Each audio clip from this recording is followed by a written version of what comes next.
Thanks for joining us tonight. I'm Kyle Clark. I'm Kim Christensen. Newly elected Aurora City Councilman Rob Andrews is rejecting calls to resign after being arrested on suspicion of drunk driving. Tonight was his first city council meeting back since he was arrested with a blood alcohol level 3 times the legal limit. 9 News reporter Spencer Stoischer went to ask Andrews why he's staying in office, and we know for starters that he asked police how he might keep this arrest from going public. Yeah, that same police body cam footage also showed Andrews handing over his city council badge when officers were asking for his driver's license. So we asked Andrews and progressives on the city council tonight if he should resign. None of them said yes. Okay, will the clerk please call the roll? In his first city council meeting since his arrest, newly elected Aurora City Council member Rob Andrews is rejecting calls to resign. Aurora police say he drove 8 miles across town, had a blood alcohol level more than 3 times the legal limit, handed an officer his city council ID instead of his license, and then asked how to keep it out of the public. I'm more concerned about the public not knowing about it. Why should you still be on the Aurora City Council if you drove across town drunk and possibly endanger a bunch of other people's lives? You know, I can't answer that, and I'm off the record. Off the record meaning he was trying to keep us from telling you what he said. He's an elected official at a public meeting, so he kept asking questions about his attempt to keep the arrest out of the public. Why is that transparent and something that should be becoming of a council member? Well, what I'm going to do is read my statement, and then you should have an answer for it.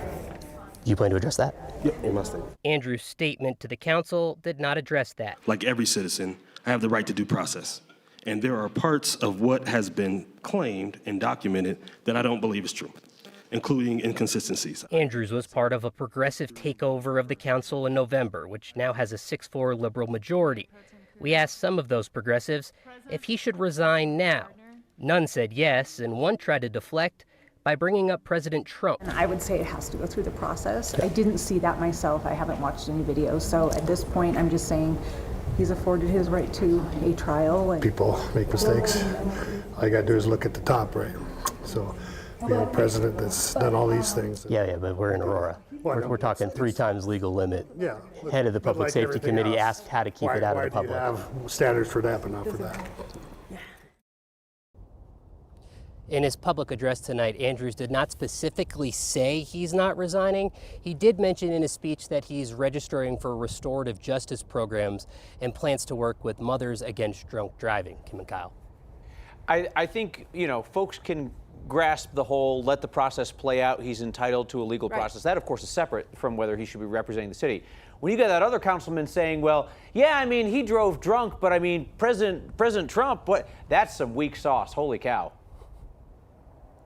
Yeah, a little bit of whataboutism there. What happened here? Well, did you see what happened over there? A little different stuff. Yeah, rarely a convincing, logical argument. For some reason, politicians love it. All right, Spencer Stoischer. Yes, they do. Thank you. Hey, we finally got above freezing. Congratulations, everybody. Well done. First time since 5 p.m. Thursday, it was not officially freezing cold in Denver as of 10 this morning. Snapped our 89-hour sub-freezing streak. I need a T-shirt or something that I survived. You survived. Yeah, it was just... It was a lot, Chris. It was nice because I went outside at 10:01 in a bathing suit, and it felt quite nice outside earlier on this morning as we finally did snap that 89 consecutive hours sub-freezing temperature streak in Denver, Colorado. Right now, still around freezing for most of the metro area, though, holding on to those upper 30s in downtown Denver in the 9 News backyard as we speak on this Monday night, January the 26th.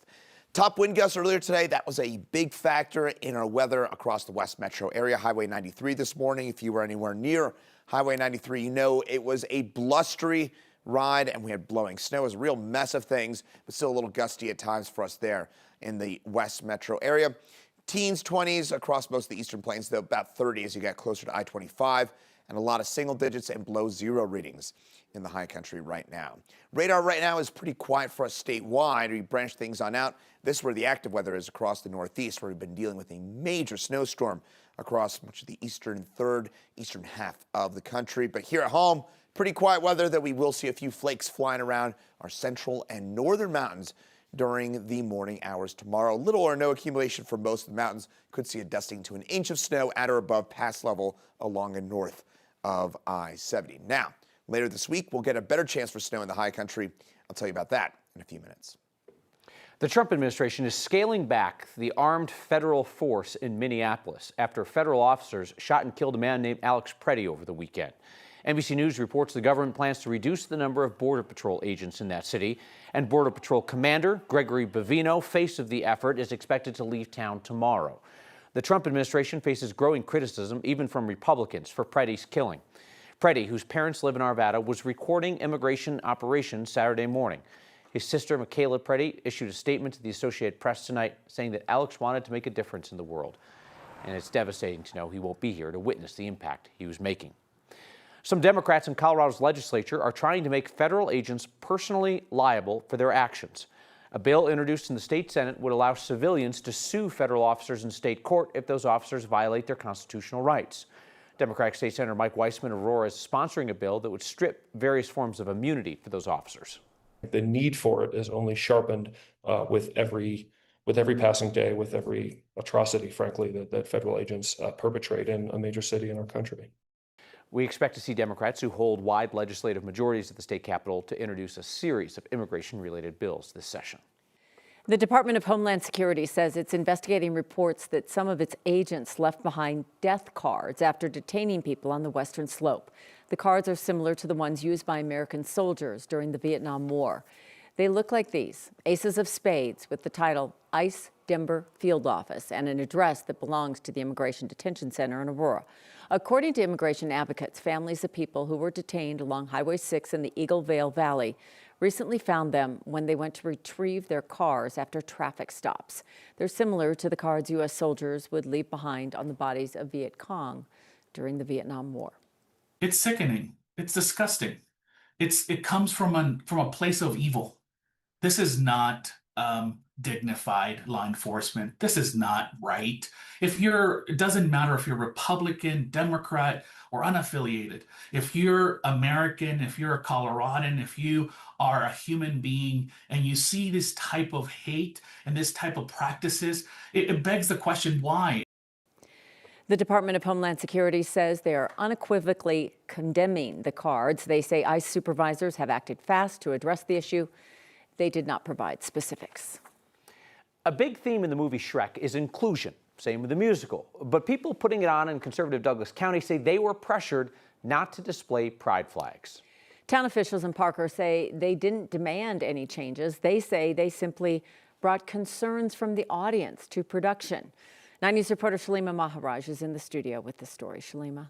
Good evening. The town of Parker says they received a variety of complaints, but those that we spoke to say it was much more than that.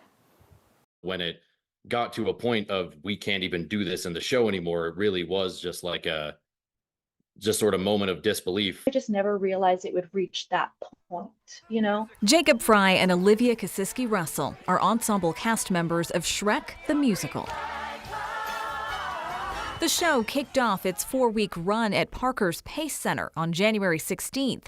Cast members say most of the feedback was good. We were first told by our producers, the way it was worded was, we will have to remove the flags. These flags. We were told when we arrived here that in our next number that you're about to see, this video, that we could not fly the flags that we rehearsed, was taken last Friday. We must still fly these flags. In a statement, the town said it received a variety of complaints regarding one of the musical numbers. The town did let the producers know about the concerns brought to the attention of the town, but did not demand or require that any part of the show be removed or modified. It's like when a parent or a teacher tells you, we strongly encourage you to do this, you know? That's how it felt. Now, that decision has since been made to fly the pride flags again, and it will stay that way for the remainder of Shrek the Musical's run. Now, it does end on February 8th. Shalima Maharaj, 9 News. Stars were out at Sundance this weekend. Prince Harry, Olivia Wilde, Natalie Portman were seen out and about at the world-famous festival. We sent our own stars to Sundance in Yeah, we Utah. did. 9 News reporter Jaleesa Rosari joins us live from Sundance. We know Ann Herbst is with you as well. And so besides just being superstars, what else are you doing out there? But we know Sundance is going to soon call Boulder home, right? So we wanted to make sure Coloradans knew what they were getting themselves into. Right now, we are live in Salt Lake City. This is a host city for the Sundance Film Festival. Right now, we're outside of the Rose Wagner Performing Arts Center, where a documentary screening is actually going on. No premieres tonight, but for us tomorrow, that will change. Colorado comedian Adam Caton Holland will have his film See You When I See You debut here at Sundance tomorrow afternoon. Adam has been a fixture in Denver's comedy scene for over 20 years.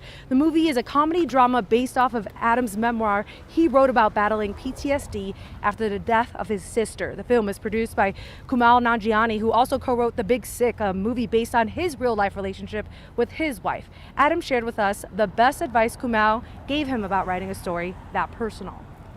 The biggest piece of advice Kumail gave me was don't name your character Adam.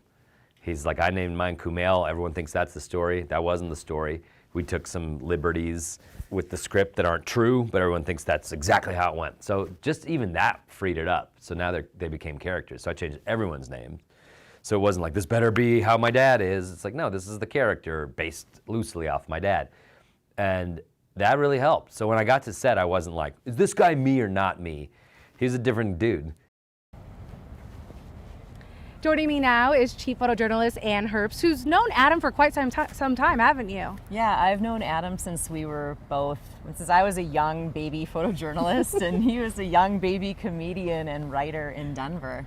How exciting is it to finally see him be here now? I think it's pretty awesome. I think it's something that Denver can be proud of, supporting this artist through 20-some years of comedy. I mean, I'm pretty stoked. Yeah, I'm really excited. We are going to be able to see the premiere tomorrow, and we'll, of course, bring you all the highlights, Kim and Kyle. We're looking forward to it. It'll be great. All the red carpet action. It's a long way from where we first saw Adam, Ann Herbst and I, in a dive bar on Christmas Eve doing a comedy show. He was funny back then, and he's still funny. He's just professionally funny now, Ann. Yeah, that was an extremely festive evening. I'm sure you remember. Yeah, festive is one word for it. Yeah, it's Christmas Eve. Unforgettable for sure. Now look where he is. Tis the season, I suppose. Yeah, and we're here. All right, Angelise, thank you.